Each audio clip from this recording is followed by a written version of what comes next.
Retourner à Washington pour me voir confier une autre mission? Pour qui me prend-on? Il est égal que le professeur Albert Paradine veuille faire sauter la Terre entière. Je ne fais plus ce genre de boulot. Non, c'est impossible, monsieur Carter. Si, c'est possible. Je me trouve très bien où je suis, jeune homme. Vous avez entendu le public ce soir? Il m'a fait un triomphe. Je n'ai jamais vu pareil accueil. Un public de connaisseurs hurlant de plaisir devant ma performance. Je crois plutôt qu'il hurlait sa déception. Assurément, vous ne faites pas partie des gens de théâtre. Je suis porté au nu, adulé pour mon talent. Être en haut de l'affiche est réservé aux seuls grands acteurs, mais nous perdons notre temps. Au revoir, Joseph. Mes amitiés à Skinny Malone. Changeriez-vous d'avis si Jim West acceptait cette mission? Il n'acceptera pas. Vous en êtes sûr? Il m'a promis et juré qu'après l'affaire Lovelace, il prendrait sa retraite. Il a dit que c'est la dernière fois qu'on fait appel à moi, j'arrête tout. Vous ne le sortirez pas de son paradis mexicain, c'est sûr, même en le priant à genoux. Et si nous réussissons? Joseph, si vous arrivez à convaincre James West de retravailler pour la nation, je vous promets que je serai de la partie moi aussi. On marche comme ça?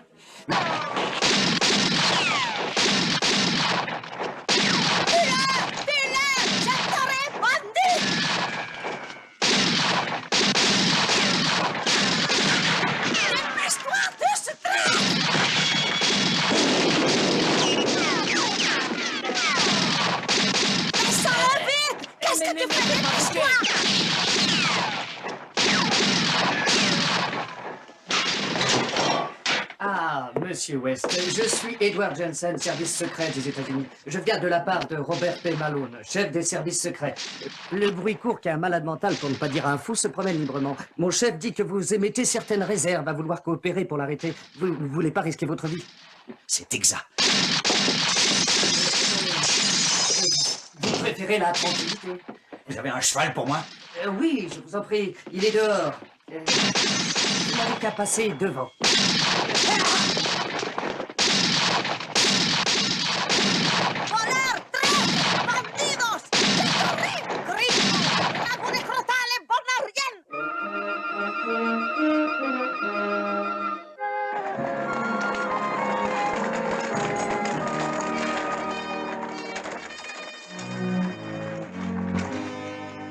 Artie! Hors de ma vue, sinistre individu. C'est gentil comme accueil, je croyais que tu serais content de me voir. Tu m'avais juré, j'avais ta parole, l'affaire Lovelace devait être la dernière. C'est fini tout ça, j'arrête, je suis parfaitement heureux au Mexique. Mais je le suis! Bon, alors pourquoi es-tu ici? Pour quelle raison peut-on te faire quitter ce beau pays? Pour la même raison qui t'a poussé toi aussi à répondre présent. Notre pays. Pays? Notre pays, Artie. Notre devoir est de l'aider. C'est de la manipulation. Mais ce sera comme au bon vieux temps, Artemus. Tous les deux, les horizons lointains. Et tout ça, c'est à cause de lui. Vous êtes l'homme le plus ignoble, le plus horrible et aussi le plus faux, le plus méprisable, le plus roublard. Est-ce que je continue la liste? Non, Artie, je crois qu'elle est complète. Artie a toujours été Le bon plus parleur. pusillanime, le plus magouilleur que j'ai connu dans ma vie. Mettez votre rancœur de côté et rappelez-vous que je vous ai fait venir pour que vous aidiez votre pays. Ben, tu vois. Non, je suis à la retraite. Artemus Gordon, ex-agent des services secrets incommunicado. Finito. Vous vous rappelez Addison qui est parti il y a un an et qui a écrit un vrai livre digne des plus grands écrivains, un livre sur nos services secrets. Il y a beaucoup de monde sur cette brave planète qui pense que nos aventures sont très excitantes. Nos aventures. Qu'est-ce que c'est que ces salades? Vos seules aventures, c'est de venir ici le matin et trouver des patins pour ne pas user vos Bon, chaussures. ce malade mental, vous pouvez nous dire ce qu'il veut? Si je le savais, pourquoi vous aurais-je fait venir? Non, tout ce qu'on sait, c'est qu'après avoir tué lâchement ses 4 frères, il a disparu, volatilisé dans les airs, pour ne réapparaître que très récemment, avec beaucoup de culot, quelque part dans une commune de l'un de nos États de l'Ouest, commune que nos agents ont estimé être Parsons Ridge, Nevada. Enfin, vous avez des pleins chariots d'agents secrets qui sont en service. Pourquoi vouloir rappeler 2 vieux crotons à la retraite? Je parie que vous êtes incapable de me donner une bonne raison. On pourrait peut-être être tué. Je crois vous avoir dit de me donner une bonne raison. Mais qu'est-ce que vous attendez de Hein? nous? Mais Allez à Parsons Ridge, Nevada, pour savoir ce que AP2 nous mijote. qui? Albert Paradine le deuxième. Mettez-y un terme. Mettre un terme à quoi? Aux activités de AP Albert Paradine le deuxième. C'est un homme dangereux. Je vous ai fait préparer un train particulier. Il se trouve à votre disposition, ainsi qu'un personnel compétent, digne de toute confiance. C'est drôle ça, je ne me rappelle pas vous avoir dit oui. Ben voyons, pendant que l'humanité court le risque d'exploser sous les bombes, vous vous permettez de perdre du temps à discuter d'un accord qui paraît à tous évident. Est-ce que ça te dirait de me payer un verre? Non, vous allez vous payer quelques séances d'entraînement dans une de nos salles de musculation. Hein? Un entraînement? Comment ça, une salle pour se muscler? Je vois que vous êtes parti depuis un certain temps. Le président Harrison est un grand sportif, messieurs. Oui, il tourne en rond autour de son bureau ovale toute la journée. Il a instauré un programme rigoureux, tonique et bien au point pour chacun de nos agents. Rigoureux. Vraiment très rigoureux.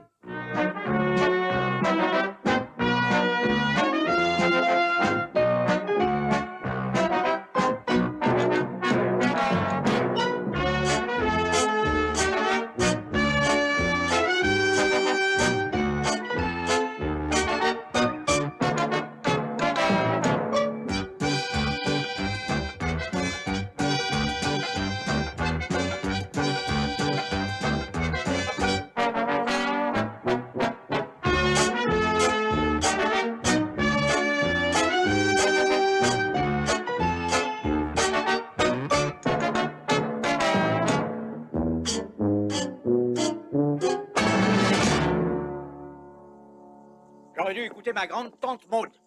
Elle me disait toujours, Artemus chéri, méfie-toi des sentiments que tu portes aux autres. Ils peuvent très bien se retourner un jour contre Artie, toi. est-ce que je dois comprendre que tu es ici à cause de moi? Qui aurait pu penser que tu voulais reprendre du service, hein? J'avais ma propre compagnie théâtrale. Je pouvais écrire, jouer mes propres pièces. Les rôles féminins me servaient de faire valoir pour que le public se concentre sur moi. Et à cause de toi, parce que tu n'as pas la force ou la volonté de dire non, je suis obligé de traîner mes guêtres dans les endroits où je...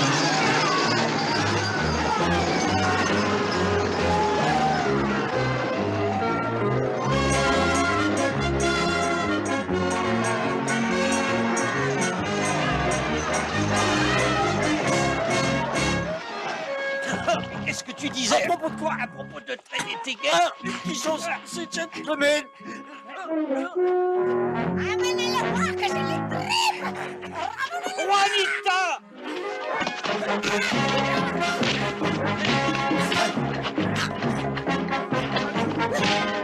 Ouais, c'est lui le méchant. Là, moi, je connais pas cet homme, je suis désolé.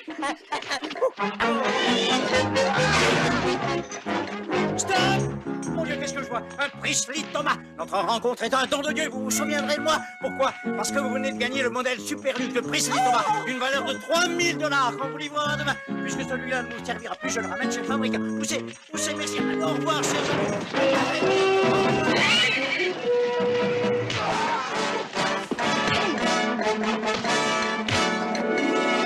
James, viens, vite, grimpe, grimpe.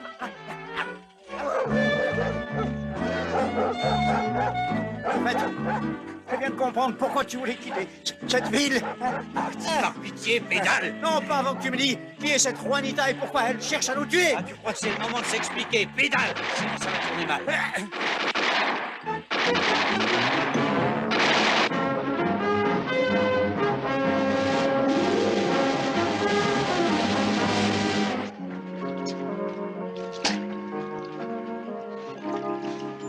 J'aurais jamais cru qu'un jour on m'obligerait à quitter cette ville en train. On s'en est bien tiré, tu sais. On aurait pu repartir attachés tous les deux. Et traînés par le chariot de Juanita. Ah oui, tiens, puisque tu en parles, James, tu pourrais peut-être me dire qui c'est, cette Amazone? Juanita, Ah, oh, c'est une fille que je connais très peu. et cette bande de jeunes pugilistes, c'était la cellule Je familiale? n'ai jamais eu le plaisir de les rencontrer. Tu vois, je crois que je ne pourrais pas m'entendre avec eux. Ah, je suis bien de ton avis. Oh, on les a quand même secoués. Hein. Ouais, ils ont l'air coriaces. Quelle direction on a prise? Parsons Ridge pour voir ce qui s'y passe. Ah, puisqu'apparemment nous acceptons cette énième mission, on devrait envoyer un câble à notre cher patron. Non, je crois que quand il remarquera que ce joli train est parti, il comprendra. Cet avorton de chef croira plutôt qu'on l'a volé. Non, il devrait faire le rapprochement.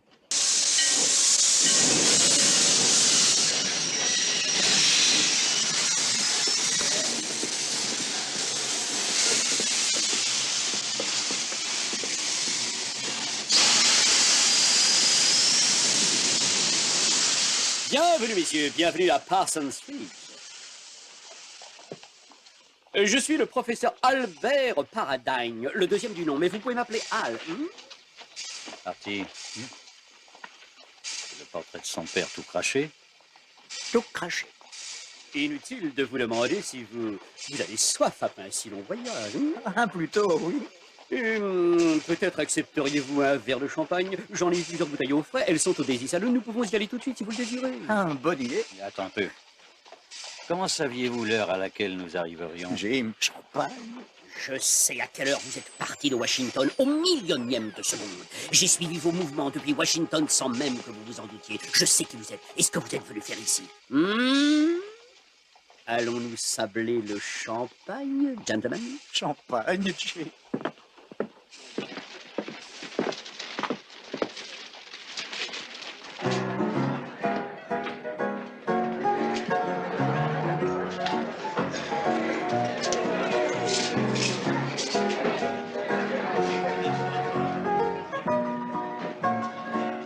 Avez-vous tué vos 4 frères?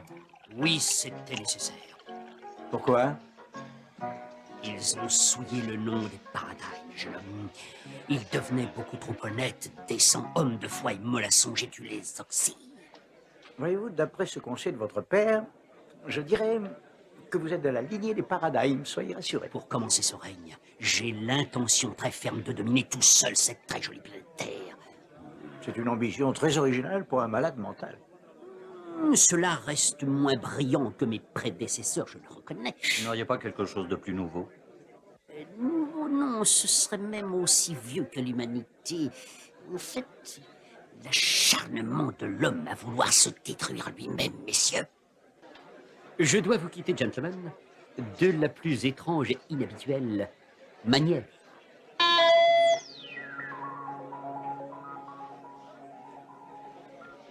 Je suis toujours là, messieurs. Je vous conseille de rentrer à Washington et d'avouer à Monsieur Malone votre totale impossibilité à remplir votre mission. Permettez que je me retire à présent? Ah, bon, tiens, où est la sortie? Ah! Hors de mon chemin, Myrmidon!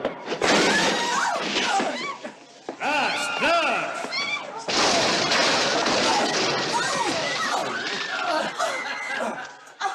Pourquoi mademoiselle le professeur Paradine disparaît-il souvent? Oh oui, très souvent, et il adore ça. Il le fait pour effrayer les filles, ça oui. Le professeur aime faire peur aux filles. Quand un homme a le pouvoir de devenir invisible, il peut à loisir se cacher dans des endroits habituellement réservés aux femmes. Oh, Effrayant. c'est honteux.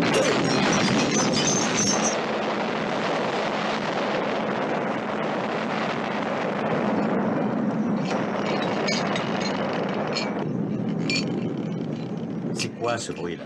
Et c'est encore Albert qui s'amuse avec ses bombes.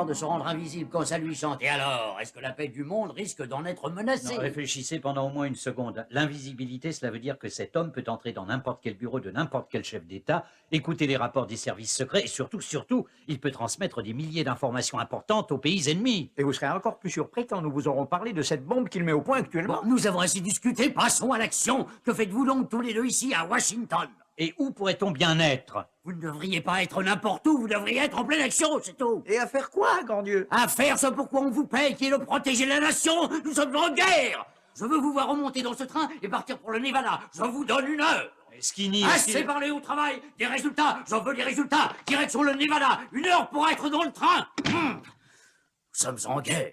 Beaucoup d'hommes vont aller se battre. Moi, à l'âge que j'ai, avec un bon limbago et 8 jeunes enfants, je ne risque rien. Menacé. Ouais, tu as raison. Bien le bonjour, ces messieurs. On ne se souvient pas de moi, colonel David Edney, service secret anglais. Je me souviens du capitaine Edney. Oui, mais à l'intérieur de nos services, les meilleurs agents prennent du grade rapidement. Nous sommes comme ça. Edney, voulez-vous nous dire ce que vous faites dans notre train? Eh bien, messieurs, j'ai tout bonnement voyagé dans la locomotive depuis Washington. Comment avez-vous fait? Vous avez corrompu Casey, notre chauffeur? C'est ainsi qu'il s'appelle. Il a refusé de me donner la moindre information. Non, je ne l'ai pas corrompu. J'ai simplement convaincu Casey que pour repousser l'ennemi qui leur veut du mal, les bons alliés se doivent de coopérer entre eux. Et il a coopéré. Êtes-vous entré dans ce pays légalement? Cette fois-ci, oui, cette fois-ci je suis en règle. Qu'est-ce que vous faites ici? Ce que j'ai toujours fait, je sers Sa Majesté, je surveille les intérêts de l'Empire. Mais c'est un drôle de petit coquin, ce professeur Paradine, très intelligent. Mais nous ne pouvons décemment tolérer de tels agissements. Notre gouvernement est formel. La Grande-Bretagne n'est pas intéressée par une guerre mondiale pour la période actuelle. Et il ne sera sûrement pas intéressé avant août 1914. Ce me semble à 1 ou 2 mois après.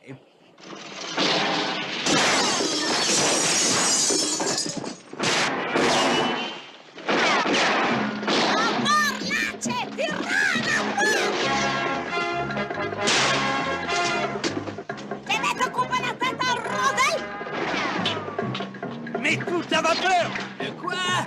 Mais toute la vapeur! Mais pourquoi?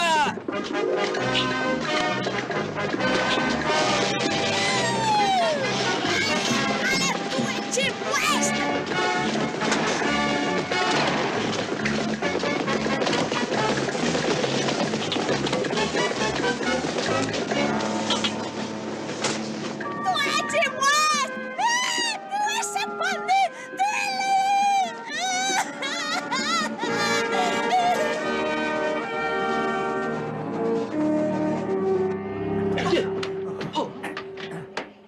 Ah mon Dieu, quel était ce contretemps?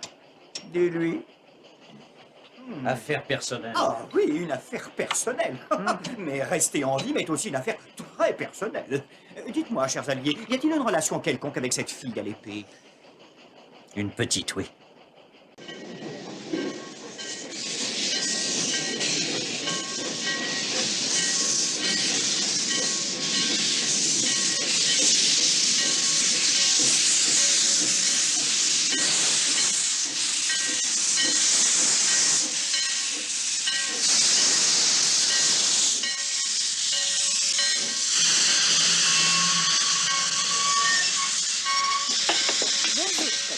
Messieurs, voici mon assistante, mademoiselle Mirabelle Merriweather. Mademoiselle, vous pourriez peut-être nous présenter? Mirabelle, puis-je vous présenter Monsieur West et Monsieur Gordon? Enchanté. Enchanté. Avez-vous réussi à contacter le professeur Paradine? Oui, il est au Daisy Saloon où il nous attend. Il nous a invités à venir boire une petite coupe de champagne. Oh, oui?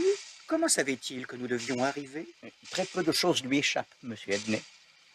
Nous inviter à boire du champagne, plutôt inhabituel pour un homme recherché par les polices des 4 grands pays. Qu'en dites-vous, Monsieur West? Si l'on considère que cet homme est quelque peu dérangé, non, il n'y a rien à redire. J'ai trouvé le professeur Paradine peut-être un peu grassouillet, mais d'un charme exquis. Restez quand même sur vos gardes, mademoiselle Merriweather, car sous ce charme exquis et cet embonpoint se cache quelqu'un de déséquilibré comparable à un malade mental et un dangereux malade mental. Je lève mon verre au service secret anglais et à mademoiselle Mirabelle Merriweather, dont l'éclat est tel qu'on aimerait même la voir comme ennemie. Tout cela est terriblement délicat, professeur Paradine, mais j'ai peur d'avoir à gâcher votre joyeuse petite fête. Cet homme est recherché dans mon pays pour le meurtre d'un citoyen britannique. Je vous ordonne de mettre cet homme en état d'arrestation, de le ramener à Washington afin que votre gouvernement le confie à mon gouvernement qu'il rapatriera à Londres pour le pendre au écourt. Vous l'ordonnez. Vous ne vous croyez pas un peu loin de votre juridiction? Bien.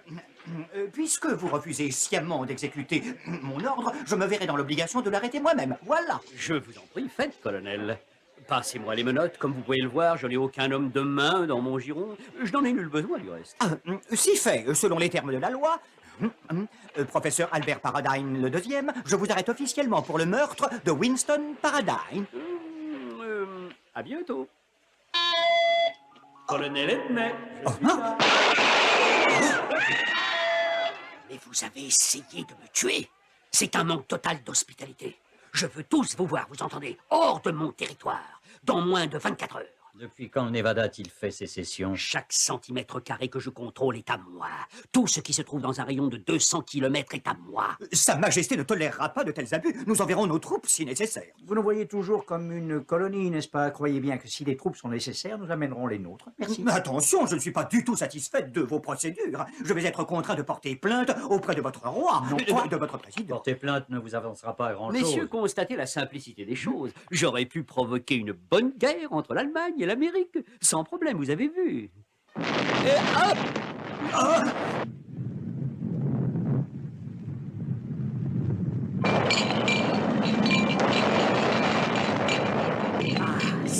Ça au moins, c'est une explosion. Maintenant, laissez-moi vous semoncer. Je ne veux plus de chamaillerie.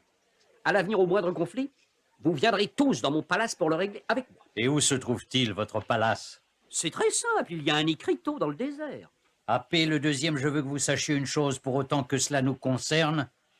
Vous n'êtes rien qu'un dément sénile ainsi qu'un antisocial et un malade mental. Contre-vérité. Je suis un antisocial et un malade mental. Mais je ne suis pas un dément. Ciao, ciao, bambino. Oh, professeur! Hors de mon chemin, Corten!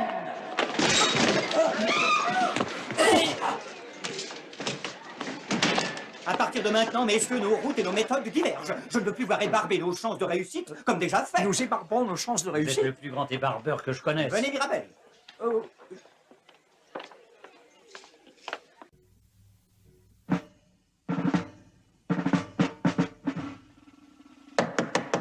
Entrez. Monsieur le secrétaire d'État, vous m'avez fait demander. Malone, j'ai devant les yeux une lettre affligeante de protestation provenant du gouvernement britannique au sujet de la façon à laquelle vous vous occupez de l'affaire Paradine. Veuillez m'excuser d'une éventuelle stupidité, docteur Messenger, mais comment ont-ils su que nous nous occupions de cette affaire? Ah, ils ont un rapport en 3 exemplaires d'un de leurs agents. Des moutons londoniens opéraient impunément dans notre beau pays? Après m'être consulté personnellement, et bien sûr, il la faut, avec la permission de notre président, Malone. La reine elle-même m'a contacté personnellement, se tirant la totalité de ce foutoir extrêmement embarrassant. Alors, qu'est-ce qui se trame dans le Nevada? Pour autant que je sache, le Nevada est un coin où l'on dort tranquille. Nous avons 2 agents secrets dans cet état, n'est-ce pas? Oui, docteur. James West et Artemus Gordon, 2 de nos meilleurs barbouzes. J'ai pu leur faire abandonner leur retraite de pacha spécialement pour cette mission. Moi, je ne leur trouve rien d'extraordinaire, mais enfin... S'il y a 2 de nos meilleurs barbouzes dans ce coin, c'est que peut-être qu'il pourrait bien s'y passer des choses. Je sais à quoi vous pensez. Vous êtes dans le vrai, docteur. Pourquoi vous appelle-t-on docteur Wetter? Malone, je connais personnellement le professeur Paradine. Si le fils tient vraiment du paternel, notre planète court un grave danger. Je veux que vous alliez dans le Nevada pour prendre personnellement la situation en main. Mais enfin, veuillez pardonner, docteur, mais je ne vais plus sur le terrain depuis au moins 15 années. Vous allez partir immédiatement me régler cette histoire. Vous m'enverrez un rapport tous les jours. Au travail, Malone, l'Amérique a besoin de vous montrer que vous êtes fort, que c'est vous le patron. À vos ordres.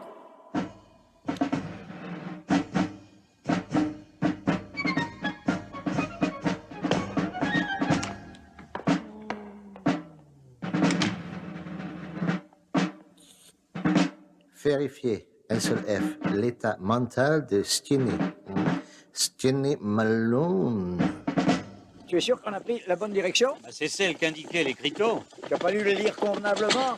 J'ai comme l'impression qu'on tourne en rond. Qu'est-ce que tu disais? Ah, ça va, je t'en prie. Tu ne crois pas qu'on a déjà fait les 6 kilomètres? À mon avis, on est déjà au double. Non, ce n'est qu'une impression. Quand on est vieux, les distances paraissent 2 fois plus longues. Ouais, c'est gentil de dire ça. Quand on sera arrivé, qu'est-ce qu'on va faire? Dis-moi. On va essayer de coincer Paradine en flagrant délit. Non, James. Admettons qu'on arrête ce professeur Paradine et qu'on le traîne devant un tribunal. Le juge dira quelles sont les charges retenues contre l'inculpé. Nous, on répondra, cet homme envisage de provoquer une guerre mondiale dans laquelle tous les pays seront impliqués. Il dira, ah bon? Et comment savez-vous qu'il veut provoquer une guerre? On dira, parce qu'il nous l'a dévoilé. Et le juge nous regardera comme de gentils imbéciles. Il nous dira, est-ce qu'il vous a aussi dévoilé son plan d'action? Nous, on dira, monsieur, il peut devenir invisible quand ça lui paraît urgent ou vital. Le juge nous demandera, vous a-t-il révélé qu'il se rendait invisible quand il le désirait? On lui répondra, non, nous l'avons vu de nos propres yeux. Écoute, James, je vais te poser une question. Entre le professeur Paradine et nous deux, honnêtement, qui crois-tu que le juge aura envie de mettre en prison? Ça y est, t'as fini? J'ai fini. Alors en route.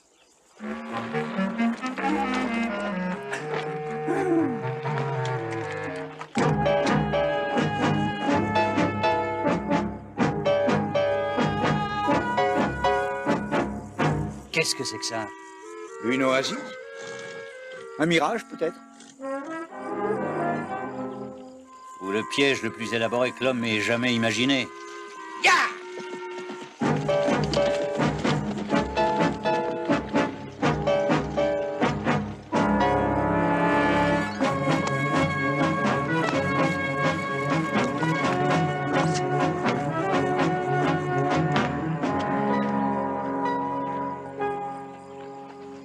Un peu bizarre cet endroit.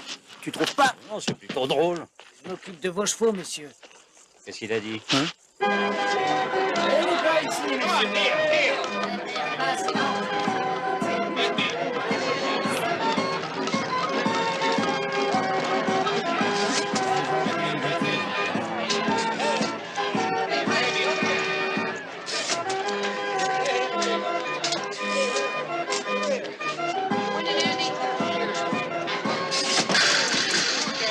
Cochonnerie de machine truquée comme les autres.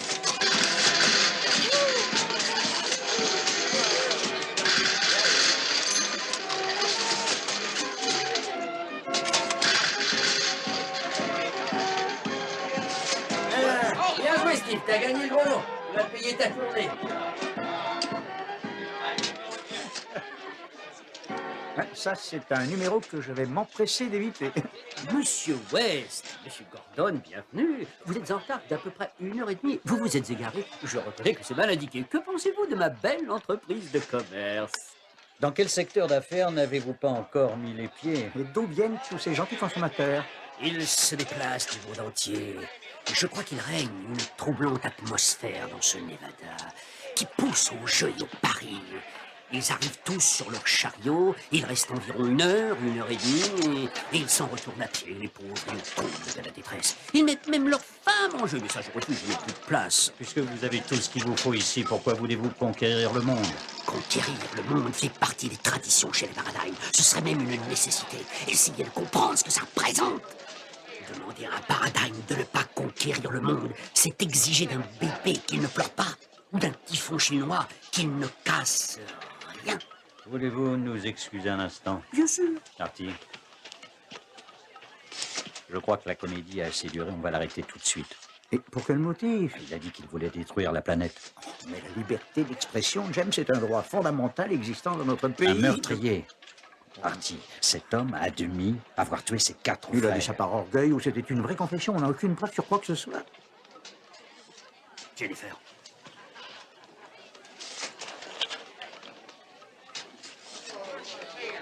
La bombe, Artie. La bombe est une menace pour notre sécurité nationale. Ça, une menace. Au milieu d'un désert. Il faudrait le prendre au moment où il en place une dans un patelin, non?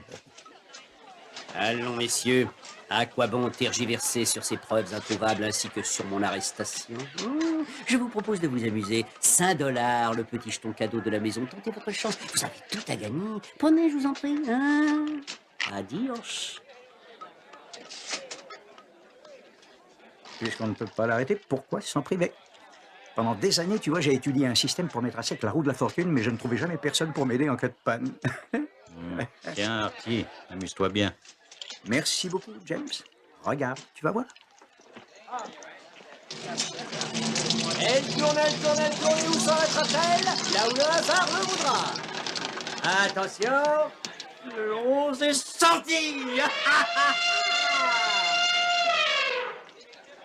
Et une bière pour moi, patron. Rejoue-le, Artie. Ah, laisse jouer les pros, je vais les placer sur le 18. 7 numéros de plus. Allez, on s'y Attention, c'est parti. Je la lance et bientôt vous serez riche. Elle tourne. Dépêche-toi de sortir vite, chérie, c'est la règle du 7, faut pas me laisser tomber. Là, allez, le 18 va sortir, je le Et sens. le jeune homme Oui, va gagner, la chance est avec lui. Alors là, je joue sur Le 13. numéro 13. Le numéro 13, Voilà, oui. ça marche. Artie, je ne saisis pas les règles de ton système. Bah, c'est normal, puisqu'il n'y en a aucune. J'ajoute ceci, ensuite je retire un jeton de chacun des petits tas. Et c'est reparti. Les jeux sont faits, rien ne va plus. 14. Le 14. Le gagnant est encore C'est gagné. Bravo, C'est gagné. Comme lui, venez tenter votre chance. Bonheur suprême. Excusez-moi, Hein pourriez-vous m'expliquer votre système? Tout de suite, là. Écoutez, vous prendrez beaucoup moins de risques en achetant des bons du trésor. Mais je ne suis pas du tout intéressée par l'argent, c'est votre génie qui m'intéresse. Oh, mon génie. Vous savez, il y a des règles. Pour pouvoir devenir un génie? Non, pour gagner le plus possible, il faut jouer tout votre argent à chaque partie. Ah oui, je vois très bien. Il faut se dire, qu'est-ce que je peux gagner? Exactement. Et ce qu'on peut gagner, c'est le contenu de la banque. Et je vais faire sauter la banque sous vos yeux. Regardez bien. Je mise. Désolé, monsieur, la roue de la fortune est fermée. Quoi? Le professeur Paradine en a décidé ainsi, je suis désolé.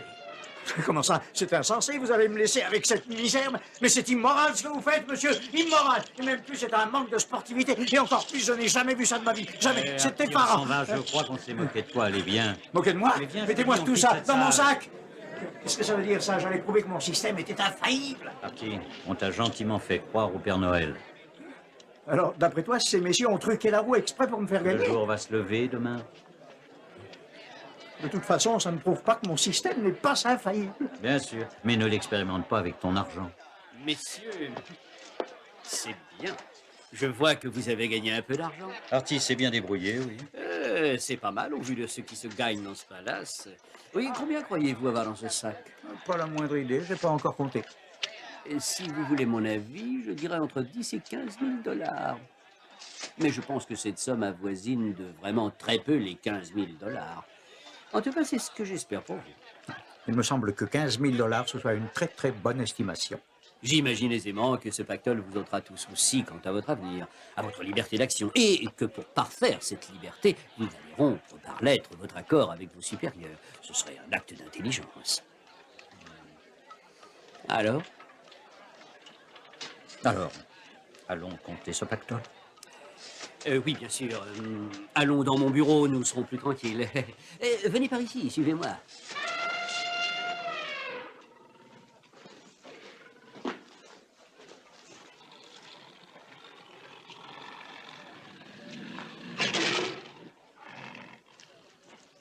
Bonjour mon petit chat, oh qu'il est mignon. Bonjour petit chat, bonjour petit chat. Regardez ça, ils ne sont pas jolis, mes petits tigres. Tabi, Rabi et Chabi. Je les ai achetés en Inde. Oui, c'est le fruit d'un pur hasard, voyez-vous. Bon, venons-en à ce qui vous intéresse. Avez-vous fini de compter tous vos jetons, messieurs? Je n'ai pas commencé. Artie, il est inutile de lui dire quelles sont les peines encourues pour tentative de corruption de 2 agents fédéraux.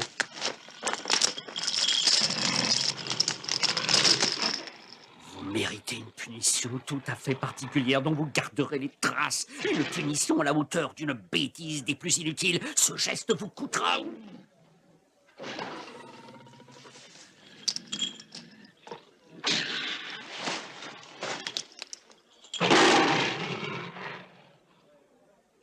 Regardez bien, messieurs.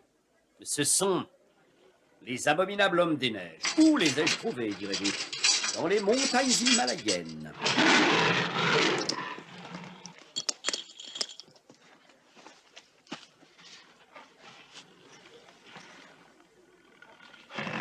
L'esper est-elle au courant de ce trafic d'animaux? À première vue, ils seraient plutôt du genre Malabar. Ils ont un air un peu agressif. Moi, être bon boxeur.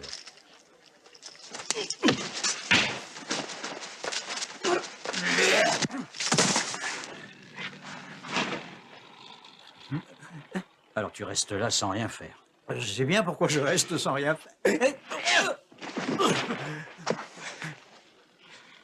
bien, Artie, on va leur secouer les puces.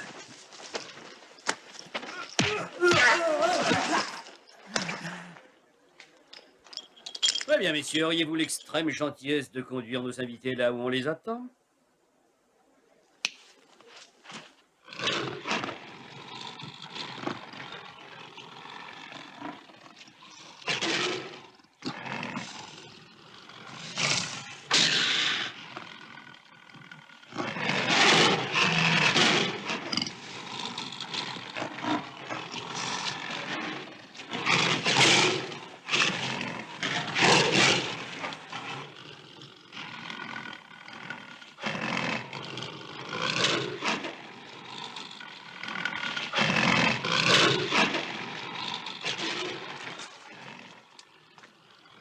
Alors, je suis sûr que maintenant, et de par votre position, vous avez une vue totalement différente des choses qui nous concernent. J'en doute fort, voyez-vous. Vous m'avez fortement déçu tous les deux.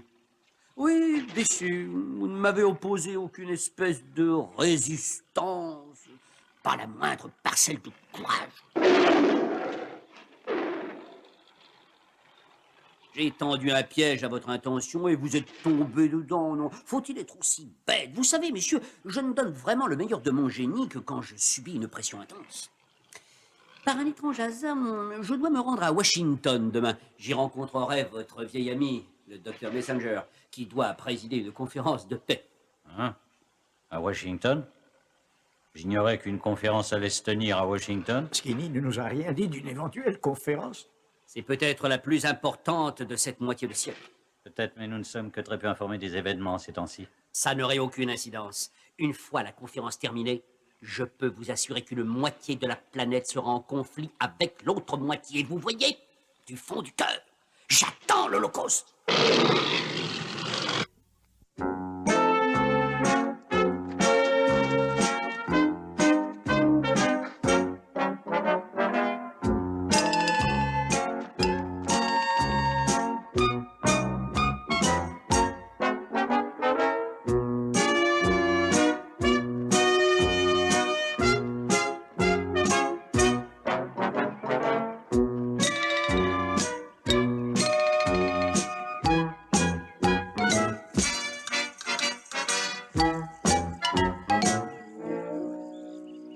Monsieur Malone, quel honneur pour mon humble chaumière.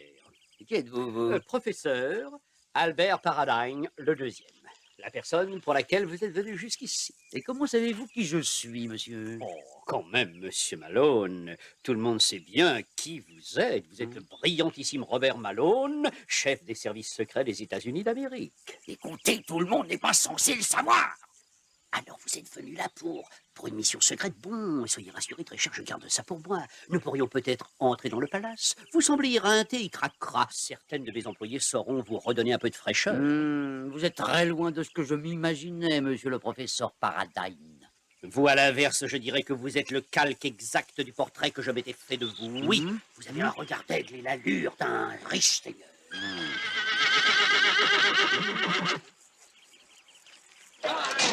Une bière, un verre de lait, un whisky. J'ai plus un sou, je vais rentrer chez moi en demander à ma femme. C'est des coups de bâton qu'elle va te donner, ta femme. Qu'est-ce qu'il porte la culotte, ton deux chien? On verra ce qu'on verra. Faut bien qu'il serve à quelque chose, cet argent.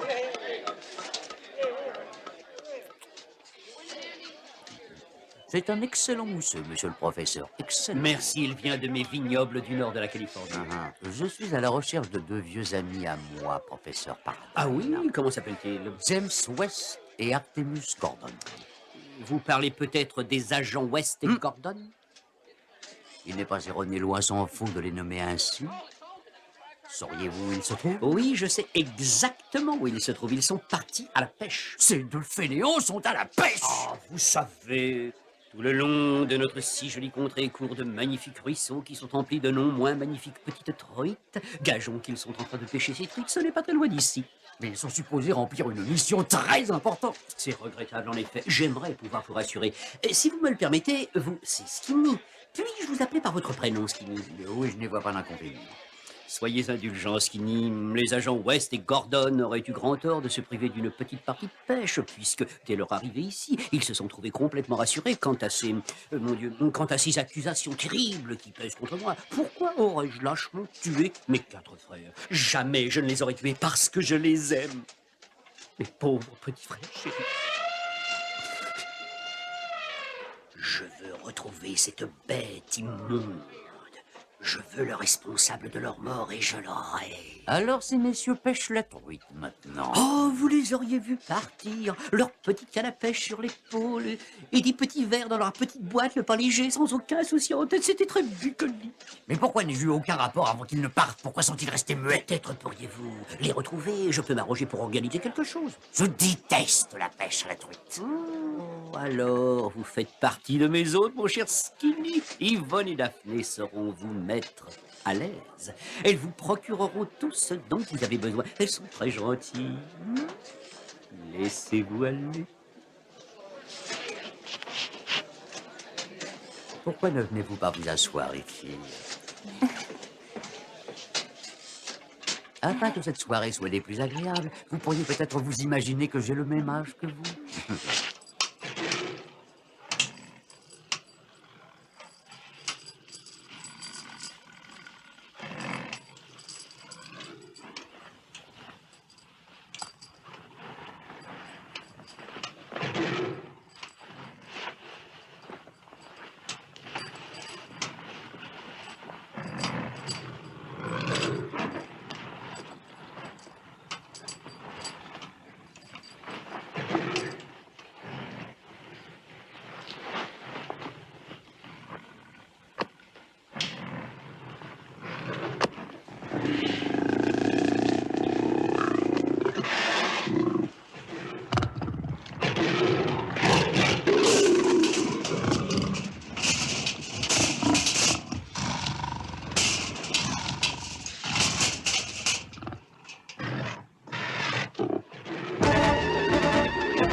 Bravo, bravo, magnifico.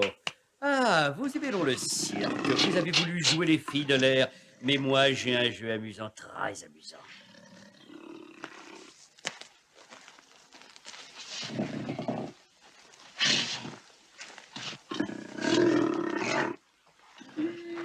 Monsieur West, faisons un marché. Vous allez faire votre choix entre ce qu'il y a derrière ce rideau rouge, ce qu'il y a derrière ce rideau vert ou dans ce panier, d'accord? Vous voulez réfléchir? Prenez bien votre temps. Top, c'est fini. Le panier. Le panier.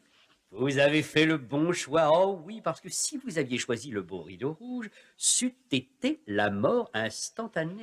Avec ce qu'il y a dans le panier, ce sera une mort lente, douloureuse, horrible. Emmenez Monsieur West sous le petit chapiteau et dépêchez-vous.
Merci. Mesdames, mesdemoiselles, messieurs, pendant que ce très joli et affectueux serpent est sous hypnose, oh là, mon Dieu. Attends. Je vais transformer les cordes qui emprisonnent ce très beau jeune homme en serpent très venimeux qui, comme par enchantement, glisseront de ses poignets et de ses pieds et le rendront libre. Pour ce faire, j'aurai besoin d'au moins 2 volontaires dotés d'une force himalayenne. 2. Vous serez parfait. Vous avez le physique idéal. Venez, ne soyez pas timide. Venez, n'ayez pas peur. Voulez-vous tenir cette flûte? Voilà. Merci beaucoup. Voudriez-vous lui retirer les cordes qui sont autour de ses poignets et de ses pieds? Ce sont celles que je vais transformer en serpent venimeux. Je vous remercie. Mesdames, mesdemoiselles, messieurs, je vais vous prouver que seule ma flûte magique ne détient pas tous les pouvoirs. C'est votre serviteur qui détient celui de la concentration. Mettez-vous à genoux, messieurs. Allez-y, mettez-vous à genoux. Là, par le pouvoir de ma concentration, mettez-vous vos mains dans le dos. Là, je suis capable de transformer ces cordes en serpents venimeux qui vont à leur tour se dérouler, tomber par terre et vous rendre votre liberté. Fermez les yeux, s'il vous plaît, et concentrez-vous. Attention, maintenant, testez les cordes. Elles sont solides, hein? Est-ce que ce sont de vraies cordes? Vous ne pouvez pas les casser, on est d'accord? Bien, James, on file!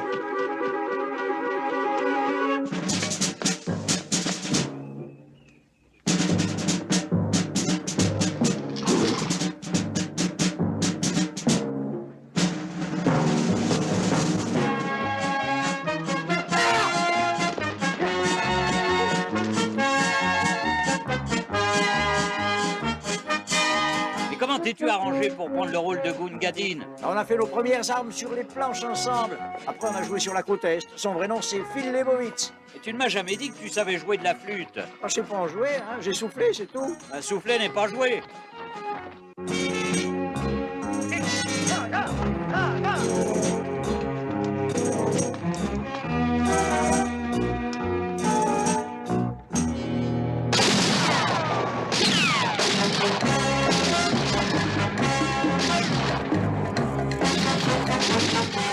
Et qui nous coincerait, ce bandit? Ce n'est pas Paradine, Artie. C'est Juanita. Qu'est-ce qui te fait croire ça? C'est parce que je l'ai vu nous épier. Tu vois là-bas sur ce rocher? Tuez-la! Mais qu'est-ce que vous faites? Tuez-la! Mettez-la, bon sang! Jim! Mettez-la! Tuez-la! Combien a-t-elle de frères, cette jeune Ah, femme? j'en sais rien, mais des cousins, il y en a en quantité. Et je commence à en avoir plus que marre. Ah, qui tu le dis, tiens. Moi aussi, j'en ai marre qu'on me traîne pour un lapin. Tu aurais pu régler tes comptes avant de quitter le Mexique, Mais mon c'est vieux. pour ça que j'en suis parti. Là-bas aussi, elle voulait me tuer. Oui, c'est ça, voilà le fin mot de l'histoire, ça je m'en doutais, c'était couru d'avance, mais moi, je ne veux pas mourir tué par la femme d'un autre. Tu te trompes, ce n'est pas ma femme, j'avais un peu bu.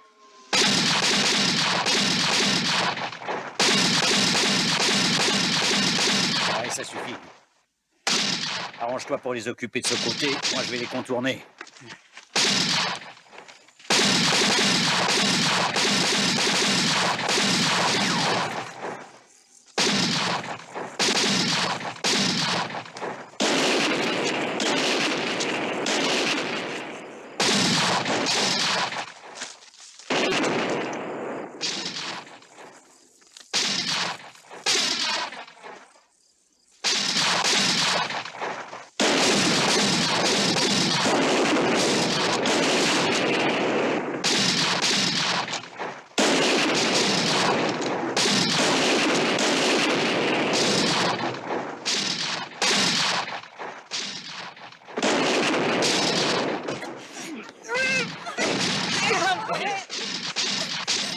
La vipère, c'est pas très élégant tout ça.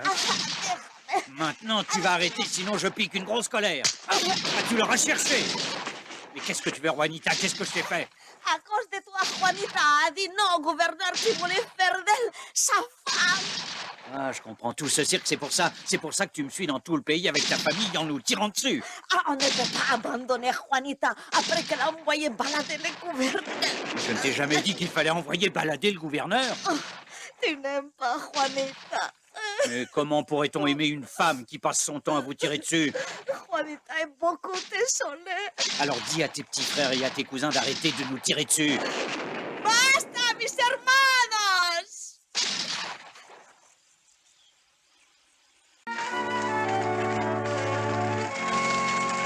On contrôle tout ce qui bouge ici à Washington. Paradine ne peut pas nous filer entre les doigts, c'est impossible. À moins qu'il puisse voler. Ouais, au cas où il pourrait voler, il vaudrait mieux lui couper les ailes tout de suite. Pareil que ça. Eh oui, bonjour messieurs. J'avais peur de vous retrouver au cimetière. Skinny, mais qu'est-ce que vous faites ici? J'ai laissé mon bureau, mon travail. Je dois montrer que c'est moi le grand chef. C'est une idée de notre illustre secrétaire d'État. Enfin, un ordre. Vous êtes là depuis longtemps, mon chef? Mais assez longtemps pour comprendre que le rôti a commencé à brûler et que vous étiez de mauvais cuisinier. Le professeur Paradine, deuxième du nom, a voulu sans y arriver me faire croire que vous étiez à la paix. Il est possible qu'on ait raconté à ce monsieur que je n'étais pas une lumière. Enfin, on peut dire ce qu'on veut sur ce bonhomme. Il sait recevoir et distraire ses invités. Skinny, il est en route en ce moment même pour Washington. Et pourquoi est-il en route pour Washington? Il veut faire capoter la conférence. Hein? Mais quelle conférence? Sur la paix, chef, une conférence que notre secrétaire d'État, le docteur Messenger, doit présider lui-même. Comment expliquez-vous que le chef des services secrets ne soit pas la première personne avertie de ce genre de manifestation? Au fait, j'ai croisé ce type du contre-espionnage anglais, celui qui a un drôle de nom, le colonel Pearson. Le colonel David Edney. Voilà, oui, un nom comme ça. Qu'est-ce qu'il faisait? Il partait de Parsons Ridge dans une colère affreuse. Il veut envoyer une plainte de son gouvernement à nos supérieurs hiérarchiques. Que lui avez-vous dit tous les deux pour le mettre dans un pareil état? Ah ben rien du tout, on a simplement relevé quelques-uns de ses points faibles, mais il y avait... Oh, regardez, c'est une de... Comment on appelle ça? Une montgolfière. Vous allez peut-être dire que que je perds la tête, mais je suis sûr que dans quelques temps, on verra un de ces engins voler de l'Atlantique au Pacifique tous les jours et plein à craquer. Je crois que tu perds la tête. Je le crois aussi.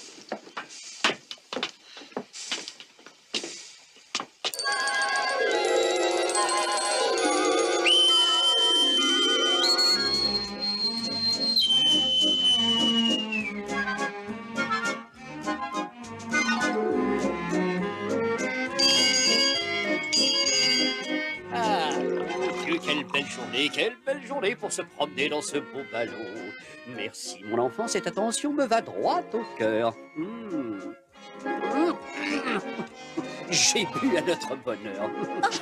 Oh, oh, la coquine, la vilaine coquine, petite main. Yvonne, le ciel est dégagé. Oui. Alors on la vaut toute. Ah, professeur.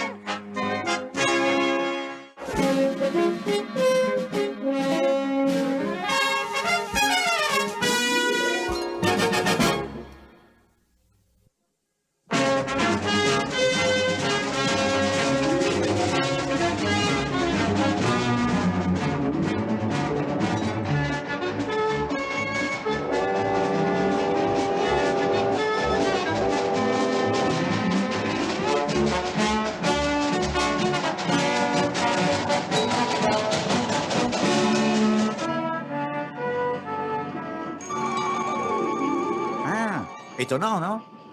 On reste des années sans voir aucun de ces ballons à air et en 3 jours, on en voit 2.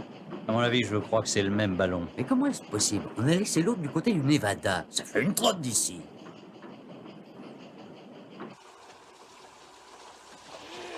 Merci. Merci. Imaginez-vous, mes chéris, que je serai le premier homme à traverser le pays en volant, et je me demande comment l'histoire appellera ça. Le premier messager du milieu troposphérique, ou alors l'aigle solitaire de la jet set, Airshot. Pédale plus vite, Daphné.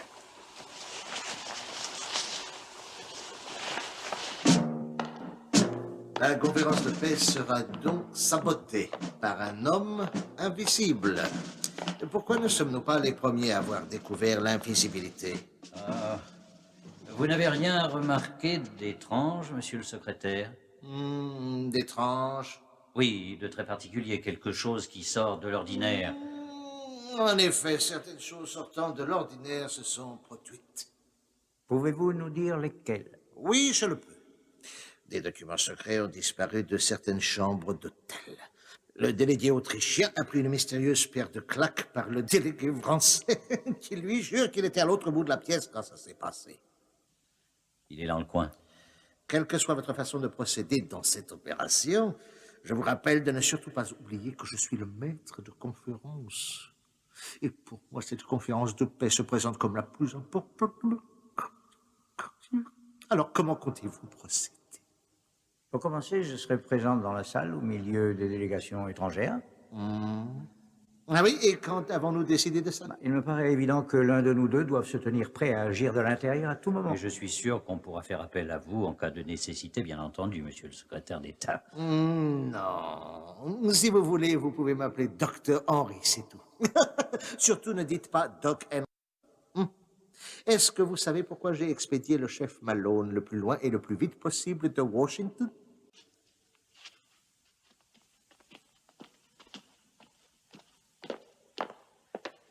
Artie, il a toutes les qualités requises pour faire adopter une résolution sur le désarmement international. Je me demande quand même comment il a fait pour avoir ce poste.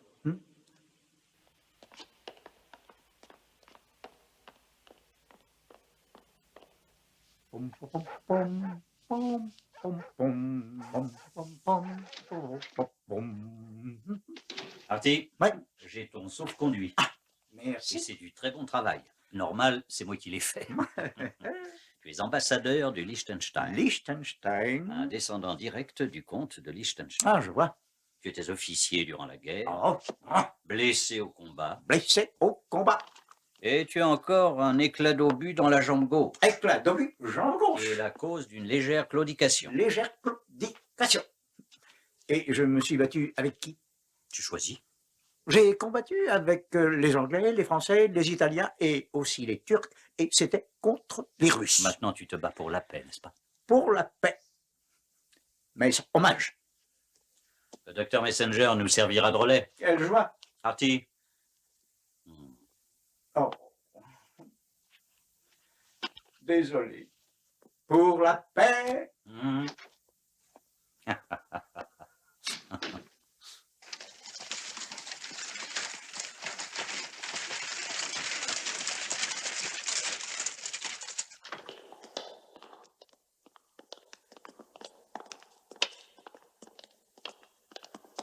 Nos ambitions ne sont pas limitées à un simple désarmement. Ah bon, et que désirez-vous d'autre? Nous ne le savons pas encore, nous y réfléchissons. Étonnante conception de recherche. Nous sommes comme ça, nous, les Anglais.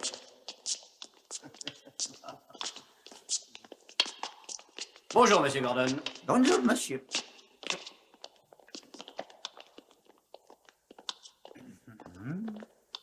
Il apparaît comme ça, habillé exactement comme moi. Alors il porte des favoris, une moustache exactement comme moi. Il descend les marches en me disant « Bonjour, monsieur Gordon ». Comme un imbécile, je lui ai dit « Bonjour, monsieur », en continuant mon chemin. Voilà, j'aurais pu l'attraper comme un rien et visible ou invisible, il serait déjà en prison. Il a dû te reconnaître sous ton déguisement. Comment ça, me reconnaître? Il l'a copié, ce traître. C'est un fripon, un tricheur. Il y a de quoi prendre la mouche. Ah non, je prends pas la mouche, il y a que les femmes qui prennent la mouche. Moi, je suis malade de ne pas l'avoir repéré, c'est tout. Enfin, dommage pour notre plan d'attaque dans la salle. Tu n'aurais pas une autre idée, toi? Si, j'en ai une. Vas-y, parle. J'ai 2 tickets pour la conférence de paix. Tribune réservée aux visiteurs. Paradine sera dans cette salle. Tu sais, toutes ces années de Dolce Vita ont dû diminuer certaines de tes facultés. Dans le temps, personne n'aurait pu te reconnaître déguisé. Je viens de comprendre. Ce cinglé ne m'a pas reconnu. Il était près de moi quand je me suis déguisé.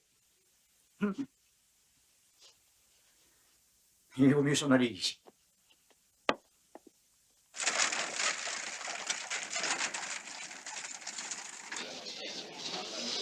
S'il vous plaît. Allons, mes yeux. Un peu de silence, s'il vous plaît. Cette conférence se déroulera dans le calme. Alors, rien en vue? Non, non, rien. Il faut attendre. S'il vous plaît. Il nous faut travailler dans le silence et dans l'ordre.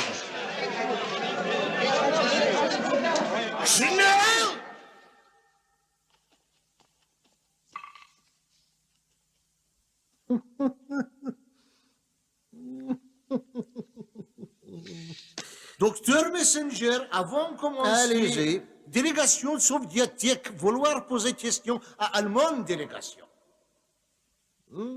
Pourquoi? Afin de déterminer présence des délégations soviétiques représentant du peuple des travailleurs à cette officielle conférence. Non, allez-y, faites comme chez vous. Oh, merde. Le gouvernement soviétique vouloir savoir pourquoi le gouvernement vilain Allemagne a 3012 hommes de troupes stationnés sur le territoire cubain. C'est où, Cuba? Qu'est-ce que vous faites là, vous?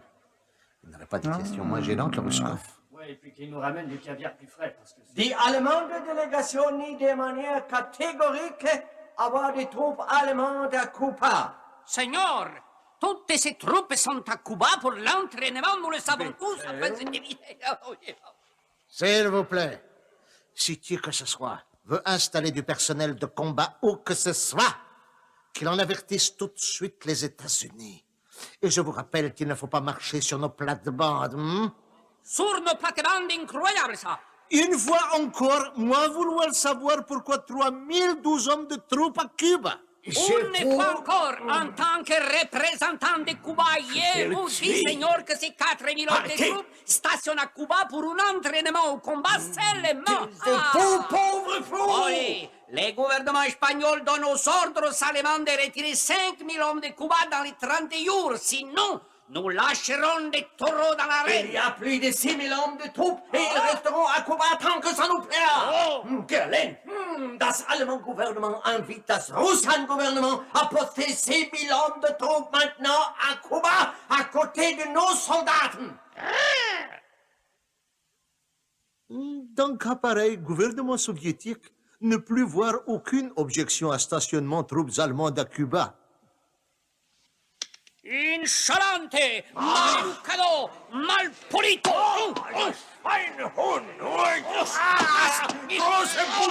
Ah non, monsieur, arrêtez. Pas de dispute. Nous sommes en conférence de paix. Cessez ces jeux stupides. S'il vous plaît. C'est une conférence de paix. Je vous le rappelle. Je vous en prie, calmez-vous. On se calme maintenant. Reposez-le par terre. Reposez ce délégué par terre. Vous ne me faites pas peur. Ah, vous m'avez fait mal.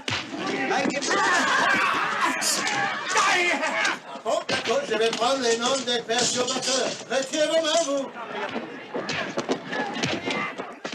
3, messieurs. 1, 2, 3, pause. 1-0.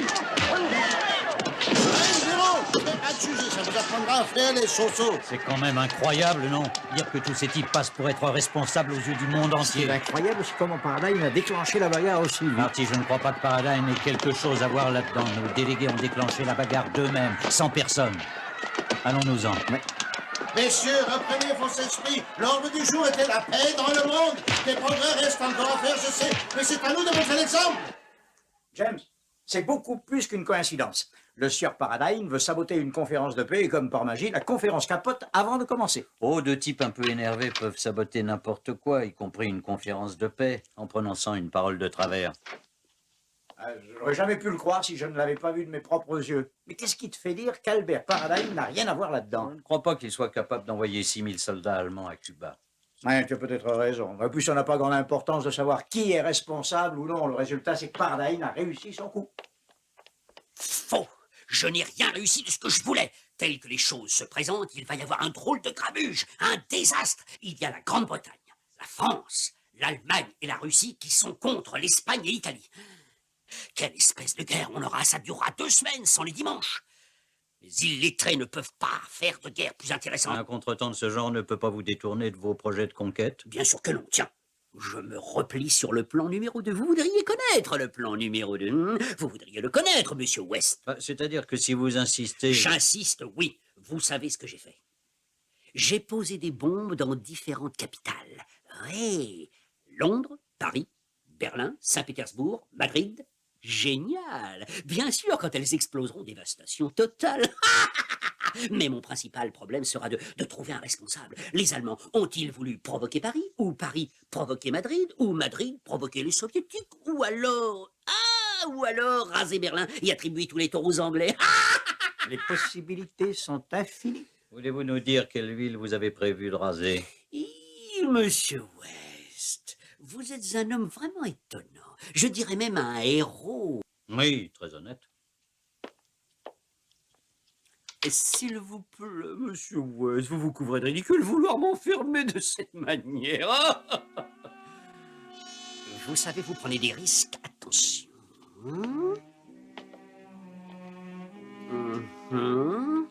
Regardez bien, messieurs. À bientôt.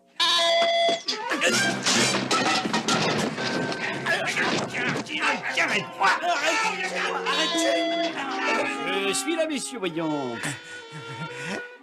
Avez-vous oublié que je prends de très nombreuses issues de secours? Adios.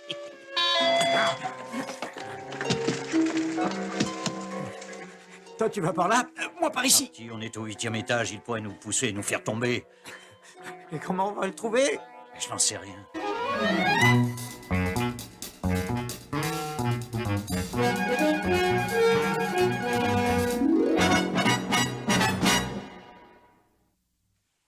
Neuf heures et quart déjà. Ça nous laisse un peu moins de 10 heures devant nous pour savoir non seulement où il se cache, mais ce qu'il mijote ensuite, on le coffre. Si on a 10 heures, il n'y a pas de quoi paniquer. Ah, tu m'excuseras, mais je ne partage pas ton optimisme. Pour moi, la situation est désespérée. Peut-être pas, Artie.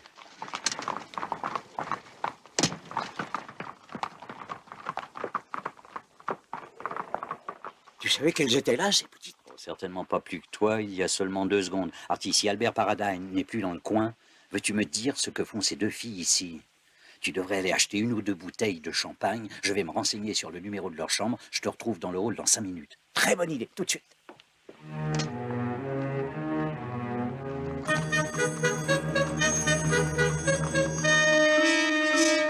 Je ne peux pas, Jim. Je ne peux pas. Vous vous rendez compte? C'est trop dangereux. Vous savez ce qu'il nous ferait? Je m'en doute. Vous savez quelle ville il a choisi et où il a posé la bombe? Oui, je sais. C'est très important pour nous de le trouver. Cet homme doit aller en prison. Oui, je sais. Vous savez que l'avenir du monde entier est entre vos mains, mademoiselle. Qu'est-ce que vous allez nous dire? Je ne dirai rien Comment du ça, tout. rien du tout?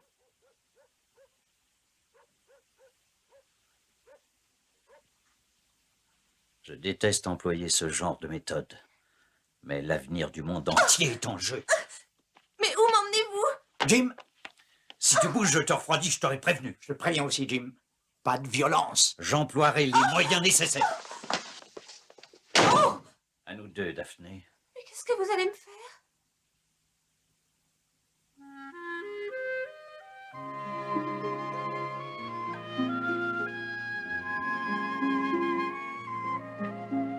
Je ne parlerai pas. Motus et bouche décousue.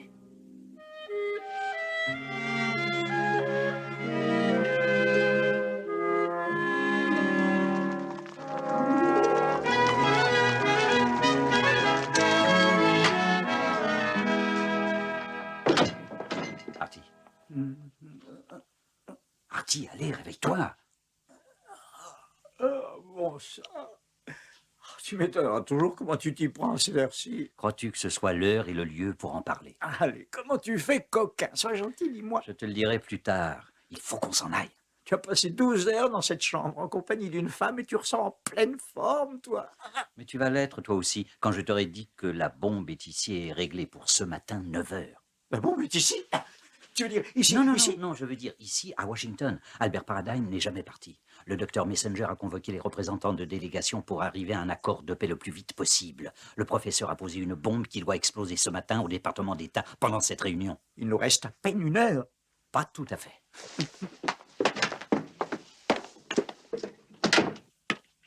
Messieurs, toute la soirée, j'ai déployé des trésors de diplomatie. J'ai fait la navette entre les chambres des délégués, les priant de bien vouloir signer cet accord de paix. Et aujourd'hui, vous venez me dire que je dois cesser toutes les démarches que j'ai entreprises? Je suis sur le point d'entrer dans l'histoire. C'est une question d'heure, comme le plus grand pacifiste de tous les temps. Chasse! Docteur Messenger, si vous n'annulez pas cette conférence, le seul endroit où vous entrerez, c'est au paradis, peut-être. Il suffit, monsieur. On n'arrête pas le destin d'un grand homme. Vous verriez mieux de trouver cette bombe, sinon je vous promets que vous aurez droit au plus grand des sangs und Schleuse und Streithunds und ein Allefusser und Teust.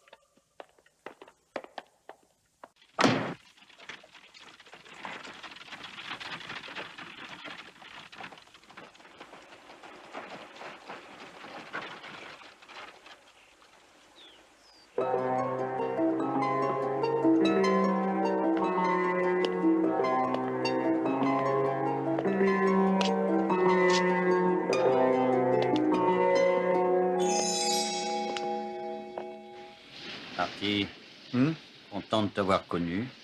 Combien de temps crois-tu qu'il nous reste à vivre? J'ai des problèmes pour attraper ma montre, tu sais. James, mon cher vieux, on n'aurait jamais dû accorder notre confiance à Yvonne et Daphné comme on l'a fait. Parce que ces deux demeurés réalisent qu'ils vont sauter eux aussi. Je ne crois pas. C'est bien pour ça que Paradine les utilise. Incroyable.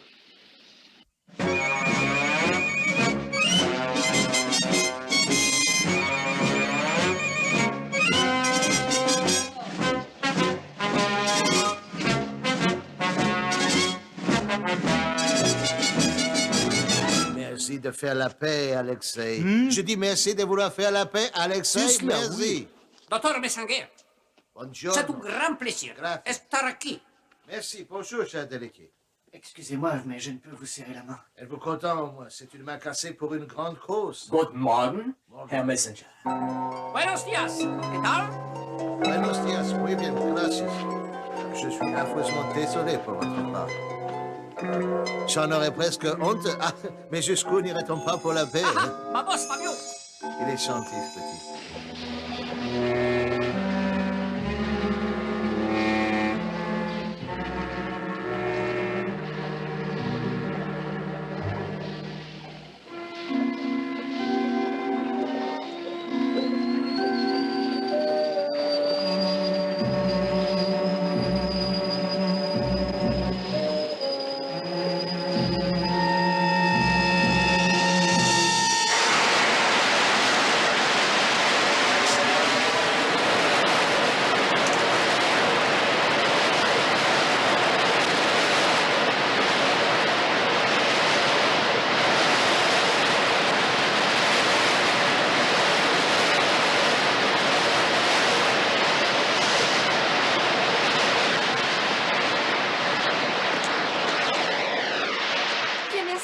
vivant, quel bonheur! Qu'est-ce que vous venez faire ici, toutes les deux? Elles viennent peut-être se faire pardonner. Le professeur Paradine a profité de notre faiblesse. La bombe va exploser d'environ 10 minutes. Elle est dans une serviette diplomatique.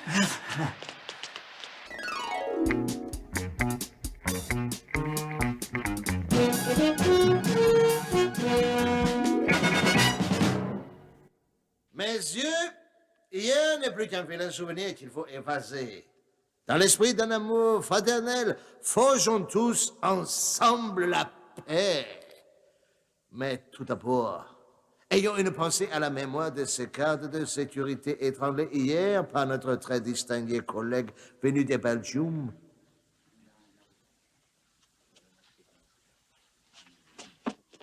Attention! Il y a une bombe dans une serviette diplomatique! On ne bouge pas d'ici! S'il vous plaît, vérifiez tous vos serviettes. Vite, vite, dépêchez-vous. La bombe? Mais qu'est-ce que... C'est celle de Toshiro Mifune. Non, n'oubliez pas ça. C'est tout, c'est à moi, voleur. Bah, écoutez, ça n'est pas ma serviette une fois, ça. Ah, Ne touchez pas à ça, c'est une serviette personnelle. C'est un cadeau pour ma femme et la donne chez mes amis américains. Souvenir, nichts haben die Bombe. J'ai vérifié tous les sacs, il n'y a rien. Sauf celui de Messenger. Qu'est-ce que vous faites? Il y a une bombe prête à exploser Il n'y ici. a aucune bombe dans mon cartable décollé. Donnez-moi la clé. Vous avez interrompu, monsieur Messenger.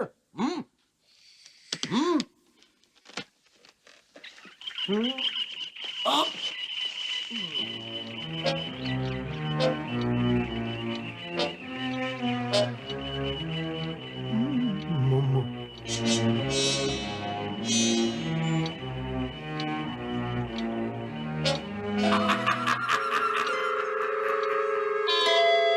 Quelle surprise surprenante. Vous êtes loin d'être aussi incapable que je le croyais. Enfin, cette bombe peut exploser n'importe quand. Oui, je sais, j'ai réglé tout seul la minuterie comme un chef. Et vous restez là avec nous alors que la bombe peut exploser. Mais je ne risque rien, j'ai découvert quelque chose de très intéressant. Quand je suis invisible, mon corps ne se matérialise pas. Si je prends 2 gros bâtons de dynamite serrés dans mes mains et que je les fais exploser, je n'aurai pas la moindre égratignure. Je brûle d'impatience de me retrouver en plein holocauste. Et vous deux, messieurs, vous ferez partie du grand voyage bombe poussière. Et moi, je serai là, le regard clair et prêt à agir. Assez de discours maintenant. Et à bientôt dans l'éternité. Mais qu'est-ce que... ça ne marche plus? Je ne suis plus invisible. Aidez-moi! Aidez-moi! Vous devriez vous occuper de ça. Vous l'avez construite. Désamorcez-la. Je ne peux pas. Ce serait trop long. Débrouillez-vous comme vous voulez, mais désamorcez cette bombe, compris? Non, j'entraîne, j'ai trop peur. Chef vous ordonne de désamorcer cette bombe? Oui, fou. Allez.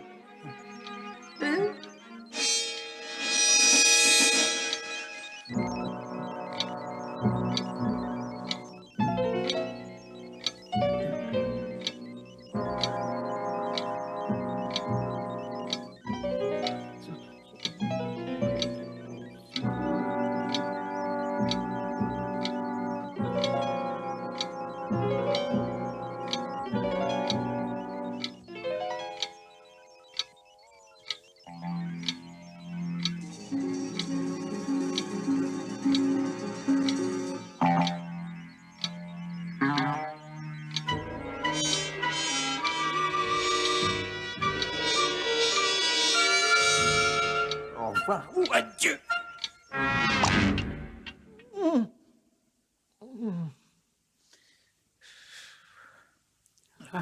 Merci Seigneur, je suis vivant, vivant. Pif, paf. Edmé, maintenant vous pouvez disparaître si vous le désirez. Non, laissez cet homme tranquille. Je vous préviens, c'est le mien. Nous devons élucider le problème de l'invisibilité. Colonel Edney, vous êtes toujours hors de votre juridiction. Oh, ces Américains. Prenez-le, allez, je vous le rétrocède. Et pif, honnêtement, j'en ai assez de perdre mon temps avec des colonisés. Je retourne de ce pas en Grande-Bretagne, et pour de bon. Nos hommages, Sa Majesté. Ah, vraiment? Bien, allez, gentlemen. Fidez les lieux. Quant à vous, petit démon, monstre génialissime, vous venez avec moi pour me révéler quelques petits secrets, Ça aurait pu être le plus beau moment depuis que l'homme existe. Non, il y aura bien d'autres occasions. Non, c'est fini. Non, ce n'est pas fini. Vous ferez. Venez donc. À bientôt, peut-être. Vous avez les mêmes yeux que votre papa. Vous êtes si compréhensif. Les grandes douleurs ne sont comprises que par les grands hommes. Artie. Peut-être qu'on est trop vieux pour comprendre ce genre de choses. Hein?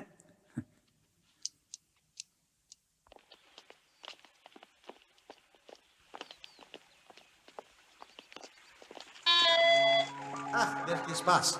Où êtes-vous, mon cher? Je me situe ici, et vous? Je suis là, Où ça, là? à l'autre bout du bout des menottes. À première vue, nous sommes invisibles. James, je crois que j'ai réussi à faire remarcher ce truc. Fais voir un peu que j'essaie. Tiens. Oh, James, il va disparaître avec le courant maintenant. Tant mieux. Mais... James, pourquoi l'as-tu jeté?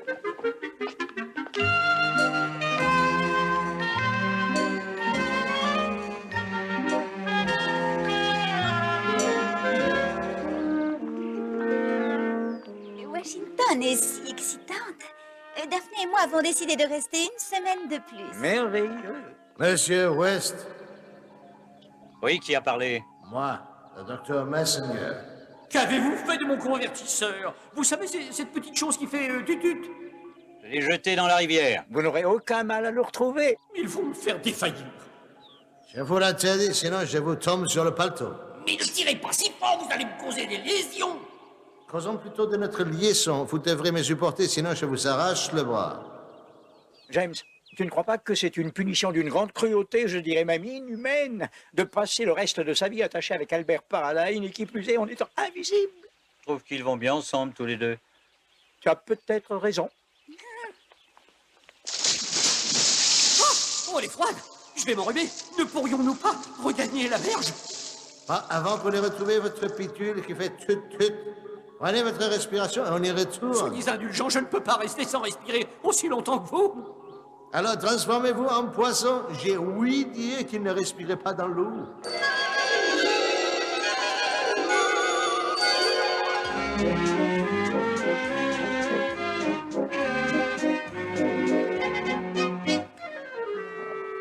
Autant suspends ton bol.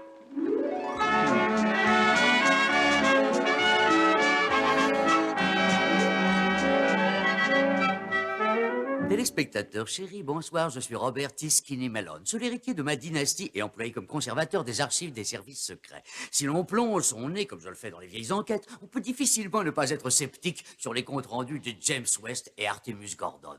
L'idée qu'un homme puisse devenir invisible est complètement absurde. Ah, pas tant que ça, en fait. Au revoir, si je puis dire.